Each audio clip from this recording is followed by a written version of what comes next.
Here is Kenny getting beaten up by a monkey.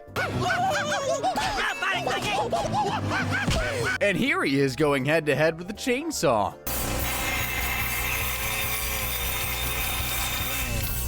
They say death is an expensive mistake, and if anyone knows how true that is, it's Kenny McCormick. But the real question is, how much would Kenny's medical bills really cost? Well, to find out, we're going to be looking at some of his worst injuries and most painful deaths, each one cranking up the cost until we officially break the bank. Starting with the time Kenny got nailed for screwing around in shop class. For 1 week only, Mr. Mackey is out of job, so in steps Mr. Adler to give the kids a more practical approach to learning. Next week, rather than your normal schoolwork, you will be learning how to make things. Now, does anybody know why you are in shop class? While all the manly, burly men are doing manly, burly shop classes, Kenny has chosen to go down the more unconventional route of home ec. For the next week, you will be learning how to bake, sew, clean, and make things that are lacy and pretty. Woohoo! But when he gets down to it, while the passion might be there, the talent certainly isn't. Your cooking is unsatisfactory, your sewing skills are below average, and I don't think the odds of you marrying a nice, rich man in the future are very, well, good. Geez, tell him what you really think, why don't you? Well, Kenny has no choice but to go to shop class and heads there with a written note. It's currently recess, and Mr. Adler has decided to use this time to... Hold on, let me check my notes. Oh, yeah, take his own life.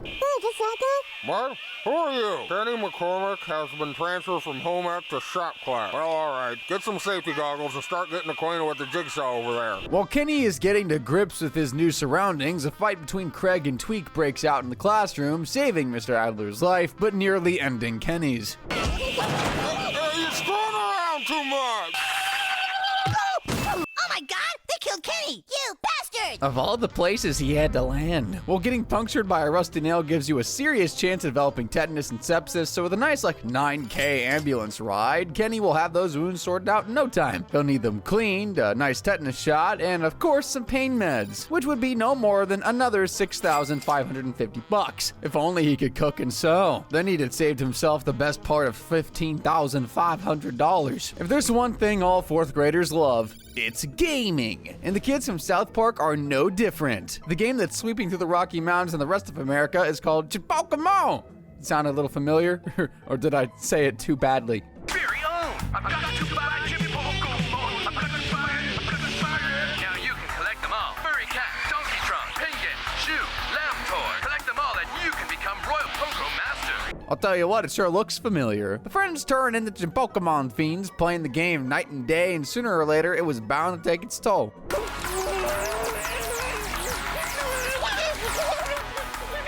the video game gave Kenny a seizure. Dude, this game rules. It sure did, Stan. And a seizure that you guys don't help him with. A seizure that leaves him brain dead. We can't do anything. Kenny still hasn't come out of his seizure. I got it. I got my Pokemon game controller. Okay, so it's not strictly being brain dead, but I guess it's like having locked-in syndrome. Either way, the boys don't do much about it. Kenny would need to head to a hospital, be stabilized, given anticonvulsants, and monitored for 72 hours at least. It's not the most expensive visit in the world, but when he comes to, Kenny would be handed a bill for $36,890. What the hell was I talking about? That is expensive. What the frick? Consider my bank broke at least. Although then again, when they get him to the ER, they'd have found this. I think I'm through with fads for a while. Me too. I'm choosing my own.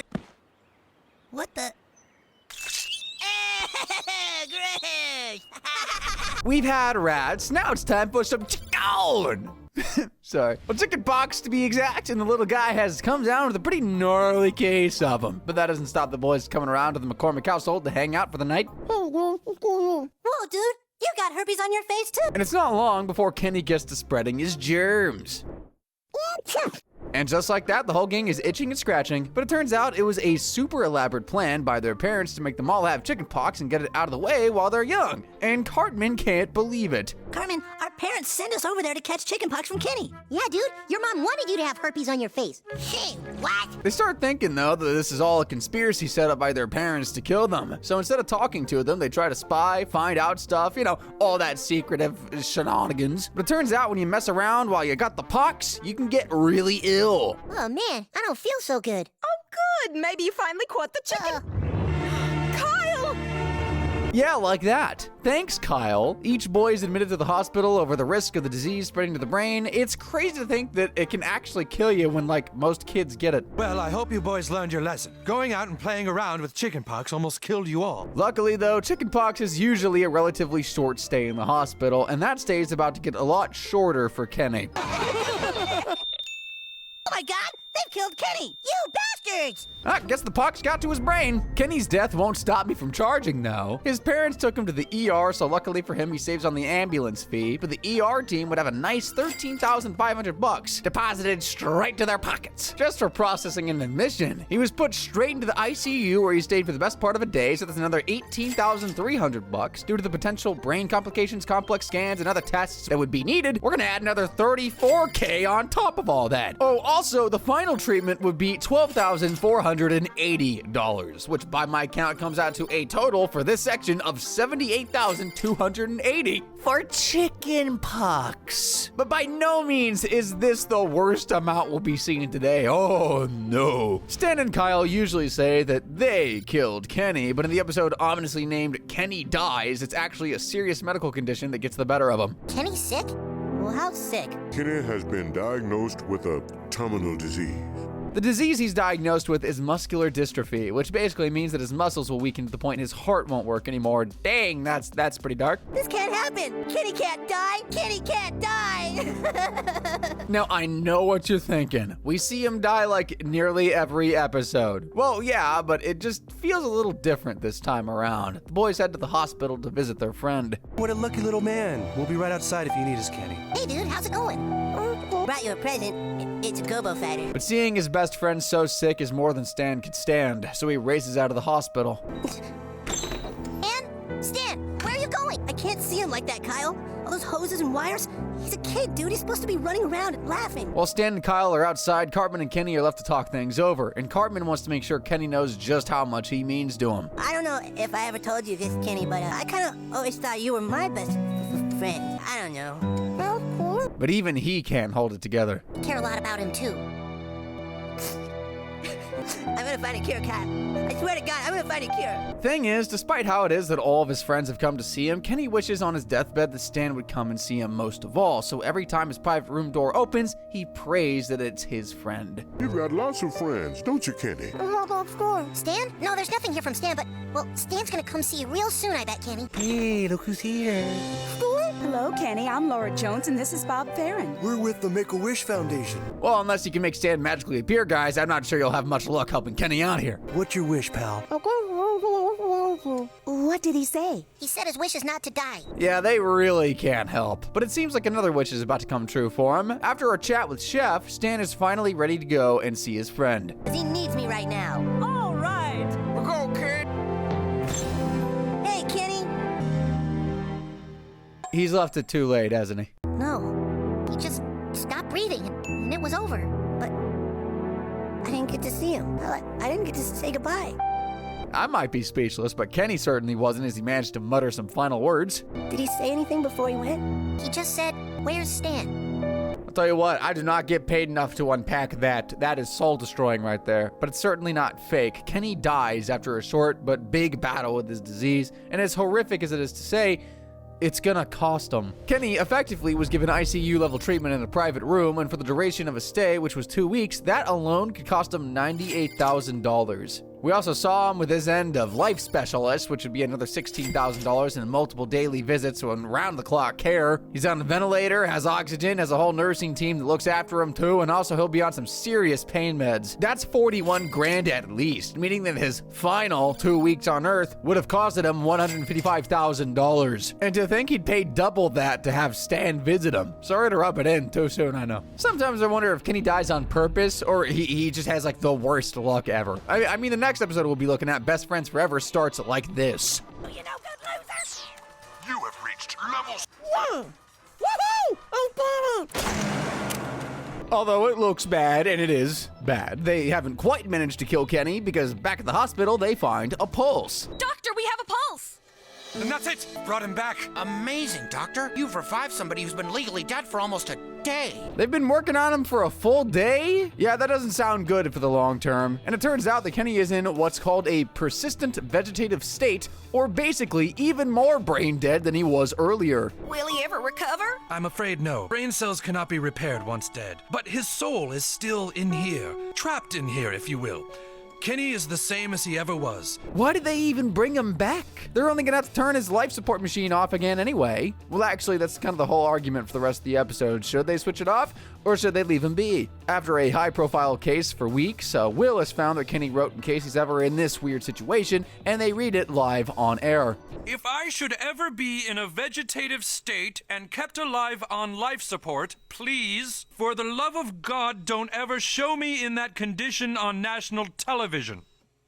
Well, it's too late for that, and it's not exactly helpful. But after they realize they're squabbling over nothing, they realize what must be done. If they ever loved Kenny, they've got to let him go. Kenny McCormick has passed away. The debate still rages on in America, but at least now Kenny is in a much more peaceful place. Well, as sad as it might be, those hospital bills need paying. In vegetative states like Kenny was in, you got feeding tubes, round-the-clock specialist care, your own private room, constant brain scans to monitor activity, the works. Then don't forget they spend a whole day bringing him back, too. The costs accrued would be mammoth-sized because he had this non-stop for about 2 weeks. So after tallying everything up, it comes out to $633,540. Even if I was perfectly healthy when I came back around, I'd probably fake brain death to get out of paying that. After that, Kenny's medical bills so far stand at an eye-watering $1,704,810. Believe me, too, we're at the tip of this medical iceberg still. Not even Tolkien and his family could bail Kenny out of these bills coming up. We've already seen an insane amount of money being added to Kenny's overall bill, but what happens next in the episode Terrence and Philip Behind the Blow is really gonna cost him an arm and a leg. It all starts with the guys watching their favorite comedy duo on the box, the titular Terrence and Philip. Why the heck didn't you tell me you were the mechanic? Because I had an itch up my ass. It's even better news for the boys when it's announced that the famous double act are doing a super rare live show, so they get Kyle to get them all a ticket and bring them into the school the next day. Problem is, on the day of the show, the school is taking part in Earth Day. I'm sorry, but the four of us can't help tomorrow night. Yeah. What? We got tickets to see Terrence and Philip live in Denver tomorrow night. We paid $40 a piece for them. And Terrence and Philip are more important than Mother Earth? Well, yeah, dude. The creepy Earth Day guy won't let up, though, so in panic, the boys make a promise they surely can't keep. See, we're the official presidents of the Terrence and Philip fan club. Going to see them tomorrow because we can get them to perform at the Earth Day Festival. You can get Terrence and Philip to perform? That would be great. Terrence and Philip would draw huge ratings from children all over the country. So they've somehow got to persuade a famous double act to appear at a show with a day's notice for free. Yeah, when pigs fly. Although as hard as it sounds, they better stump up the goods somehow because Mr. Natural Fibers here is giving me the creeps. You better not promise things to Earth Day people that you can't deliver. Earth Day people can be very unforgiving. No problem. So with that message, the boys head to the live show to watch the duo, hoping to sneak back afterwards to ask them to take part. But the show they go to see is nothing like on the TV, and it looks like Terrence and Philip have broke up. For some classic Terrence and Philip comedy. Hello, Terrence. Hello, Philip. Philip, that's not Philip. Well, even without the other half present, the gang do sneak back to have a word with Terrence, and he actually agrees to do the gig. But it's the other half that'll be way harder to get. He left because he wanted to do more serious stuff. Last I heard, he was doing Canadian Shakespeare in Toronto. But we promised the Earth Day people you'd perform. I'd say you four boys are up Fart Creek without a paddle. When they eventually find Philip, he's exactly like Terrence suggested. Badass egomaniac. But we need you. I'm sick of him taking credit for all the work and not letting me change the act. It's old and stale. I mean, do you really think that fart jokes are funny for that long? Kyle wins him over, though, by suggesting that people want to see his more serious side and that there's a $2,000 payday in it for him. They don't expect him to show up, though, and head to the Earth Day guy to give him the bad news. Well, boys, it's rehearsal time and your Terrence and Philip haven't shown up. They said they'd come. I'm sure they'll be here any minute. Maybe you kids don't understand how important Earth Day is for the future of our planet. Maybe you need some convincing. Convincing. Maybe a picture of the dying rainforest, the oceans full of trash, or... Carl? Oh my God! Excuse me, is this where the Earth Day crap is happening? He's here. Oh. Yeah, that'll get the kids really motivated for the cause. Poor Kenny, especially as Philip does turn up, but so does Terrence, and it's not long before they're at each other's throats. I ain't doing nothing with Kuko the whale! I never needed you in the first place, you hack! You can't leave. The show starts soon. With the show now hanging in the balance, Mr. Whackjob over there has another warning for the boys and Kenny. Boys, you've got 3 hours to get those two back together. Do I need to remind you what will happen if you don't? Carl! Good luck, boys. Both arms? Like I nearly said, why not a finger? But why the hell is he chopping anything off? And despite them trying, they can't get the duo back together, so instead play the pair's greatest hits, which isn't good enough for the Earth Day freaks. Think of all the endangered species that will now vanish because of you, Carl! The worst part about it is, thanks to the tape the boys played, Terrence and Philip do end up getting back together and performing, so Kenny's become a quadruple amputee for nothing. Philip and I have learned an important lesson, that when you go through a lot with somebody, you can't let trite things come between you. That's right, Terrence. You should only let trite things come between your ass cheeks. I don't think Kenny will be laughing or breathing. But let's just say for the sake of this video, he does manage to make it to the ER on time. He'd be sent straight to the ICU to be stabilized and given blood, scans, the works. That'll be $68,800. Man, America's a scam. But it would require a team of doctors. Then he'd be prepped and sent to surgery to have his limbs cleaned and reconstructed. That's $318,750 right there. Then there'd be an extensive hospital stay of around 3 weeks in the ICU, physical therapy after the healing process, medication, and potential prosthetics, which would be an additional $479,450. So all in all, a maniac with a cleaver has cost Kenny $867,000. Think of all the tofu that could buy. For a place as cold as Colorado can get, Kenny sure manages to get himself hot and bothered a lot. Like in the Red Badge of Gayness, where a trigger-happy war general sets him on fire. Or the time when he literally spontaneously combusted in front of the gang. Remember forever how he freed us all from the threat of spontaneous combustion. But as we know, he can't be paying bills while he's that dead. So let's look at the episode Rainforest Schmain Forest, where Kenny gets burnt to a crisp but still survives. It starts when a rainforest activist choir shows up at school, and the kids aren't exactly thrilled. In joining our choir, I'll leave information packets up front. Oh, that's good. We need some more toilet paper.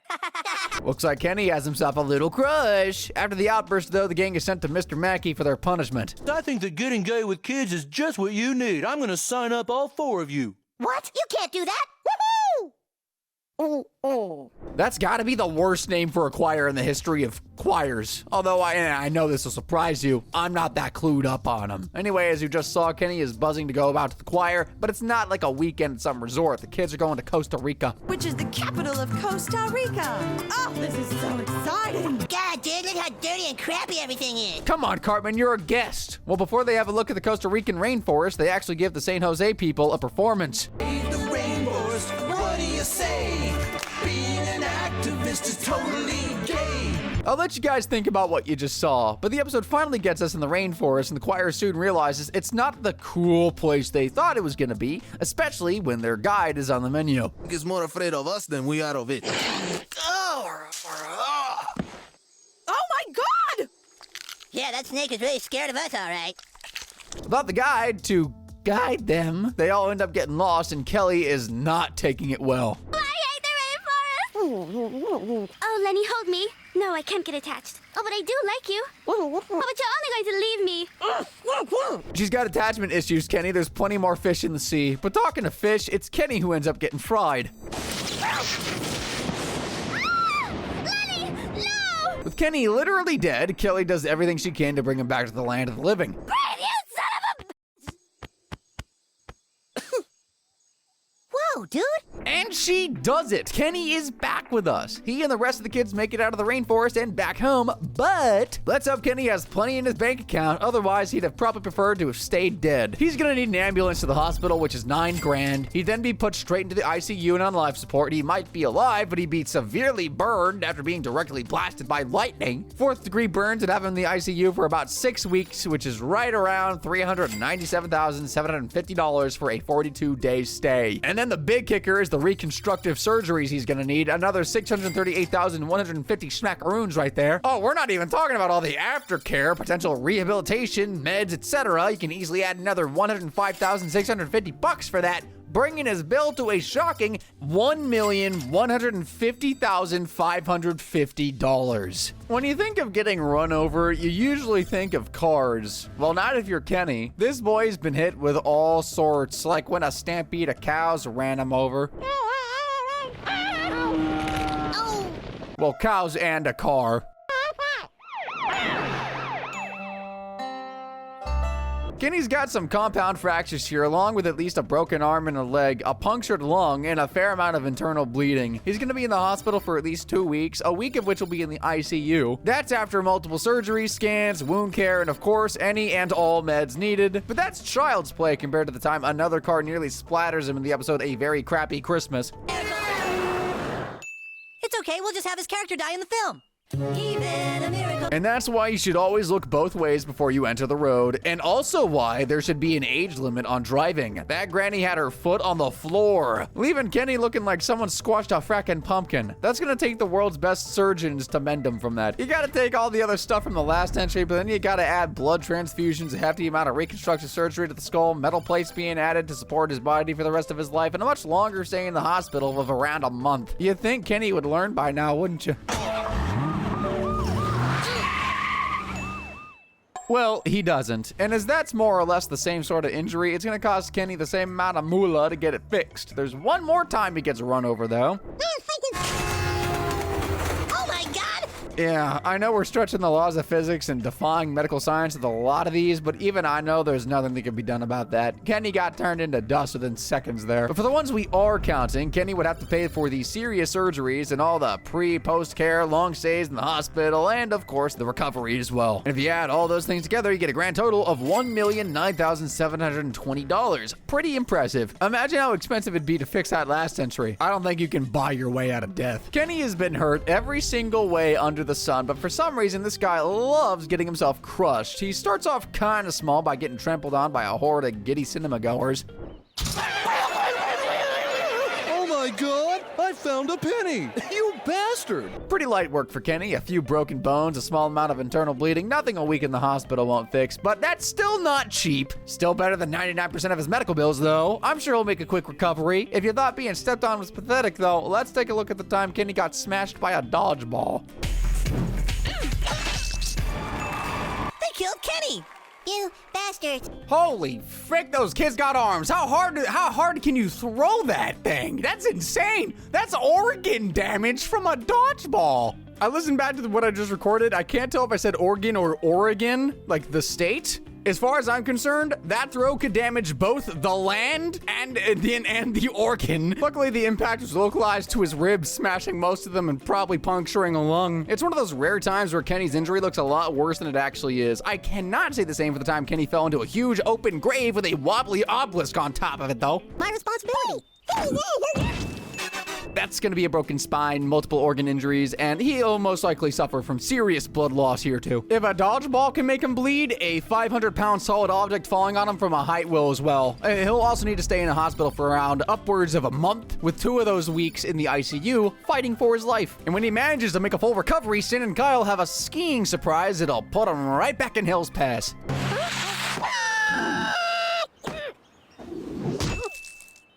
Oh my god, we killed Kenny. We killed Kenny? We killed Kenny, we're bastards. That's more or less the same damage as the last entry. The little guy's basically 2D at this point, but we can get a little bit more flat. Don't you worry about that, because an entire space station lands on the guy in pink eye. They killed Kenny! You bastards! Again, we're pushing the bounds of physics by mending him here, but if there was some way he was salvageable, he'd probably be on life support for the best part of a month. He'd undergo several surgeries to stabilize not only his internal bleeding, but his multiple fractures, and he probably wouldn't get out of the hospital for at least 3 months. So, if we scoop what's left of Kenny up off the frackin' sidewalk and try to piece him back together again in each of these instances, including surgeries, extensive hospital stays, and aftercare, the final bill for Kenny's crushing crusade would come out at $1,386,385. And I was so hoping it would be an even amount so I could say something like $1 million flat, but no. The fact it's even anything close to that number is just the American healthcare system for you. Would Kenny really be a true American if he wasn't around gunfire from time to time, though? Even if it puts him in the hospital or worse, like in quintuplets when he and his mom are hiding from the police but end up getting a cop who's got a serious trigger finger? I need it, lady. You've got about... Whoops. With as many wounds as that, Kenny would probably need surgery that would span at least half a day. Can you imagine how long it'd take finding and removing each and every fracking bullet? Then he'd be in the ICU for 2 weeks being closely monitored because despite going under the knife, these types of surgeries are kind of touch and go. There'd be extensive organ damage and blood loss that need to be dealt with as well, but I don't know how, but something even worse happened in the episode Merry Christmas, Charlie Manson, where a whole host of cops opened fire on him. Look out, he's got a white flag! Oh my God, they killed the little orange coat kid. You bastards! He's more Swiss cheese than human at this point. This is kind of the same as the last entry treatment-wise, just on a grander scale. Maybe 15 more bullets fired and every bullet counts. But how about when he's a duck-billed platypus? Basically, some antichrist did some hoodoo voodoo on him in the episode Damien and turned him into an animal. And where there's an animal, there's always a hunter. Rare duck-billed platypus! It's coming right for us! Oh my God, they killed Kenny! You bastard! Now, believe it or not, there is a kind of surgery, in theory, Kenny could have here to save his life. It's called a cephalosomatic anastomosis, which is a fancy-dancy way of saying reconnecting his head to his body. But as you can imagine, it sure ain't cheap. And if it's not the cops or hunters he's worried about, it's his teachers, because Mr. Garrison is the one pulling the trigger here. But he has to worry about more than just getting shot. You know, I think I'd rather be dead with that one. Can you imagine being conscious while that metal pole is sticking out of your head? A team of first responders would need to work quickly to get Kenny and as much of that pole as possible separated before he was rushed in for invasive brain surgery. Depending on what area of the brain has been impaled, at best, Kenny has lost the use of a limb or two, or at worst, he's completely brain dead. This is probably his longest hospital stay so far, too, because he needs 6 months of round-the-clock care. Obviously, these injuries would be pretty hard, if not impossible, to survive from, but Kenny comes back time and time again, so it's only fair that he foots the bill. You'd have major surgery required across all fronts. You'd need reconstructive brain surgery, invasive to remove bullets, the removal of the huge pole, and somehow the reattachment of his head, as well as things like blood transfusions, the tests, hospital stays for months on end, air ambulances, and all that stuff. I know they say sometimes you need to bite the bullet, but in this case, doing so will cost Kenny $2,055,230. I think if he was gonna live by any saying, dodging the bullet should have been the one he settled on. When the dust settles on Kenny's medical costs, his bill stands at a mammoth $8,178,695, which is over 16 times the amount a normal person from Colorado spends in their lifetime on their medical bills. But then again, most people don't get as many lives as Kenny. Speaking of which, we saw him die 22 times in this video, just in case you were curious, so maybe he's actually getting his money's worth. Nearly $8 million is a lot, especially for a 9-year-old, but there are people out there who owe enough money to fund a new country, like the character popping up on screen right now, probably. So give it a click to find out how much they owe. Thanks for watching.